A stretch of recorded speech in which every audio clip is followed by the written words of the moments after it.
வேலை வேலைன்னு சொல்கிறோம். அப்படி என்னதான் வேலைன்னு பார்த்தீங்களா, இந்த லாஃப்ட்ல எல்லாம் வந்து கிறிஸ்மஸ்க்காக எல்லாத்தையுமே எடுத்து எல்லாம் தொடச்சு, க்ளீன் பண்ணி எல்லாம் ரெடி பண்ணியாச்சு. டெக்கரேஷன்லாம் முடிச்சு, திடீர்னு பார்த்தா மேலேருந்து ஏதோ பூச்சி விழற மாரி இருக்கேன்னு சொல்லிட்டு இந்த லாஃப்ட்ட திறந்து பார்த்தா, இந்த லாஃப்ட் உள்ள நாங்க அட்டைப்பெட்டி போட்டு, அட்டை போட்டு எல்லாம் சாக்குலயும், அட்டைப்பெட்டியிலயும் பாத்திரம்லாம் கட்டி வச்சிருந்தோம்.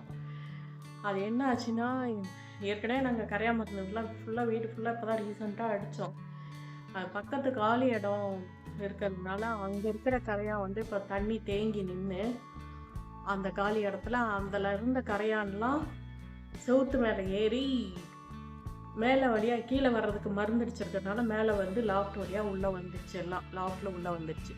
நல்ல வேளையா பூச்சி விழுந்ததுனால நாங்க உடனே பார்த்தோம். பெருசா எதுவும் இதாகல. பூச்சி மட்டும் தான் வந்துருந்துச்சு.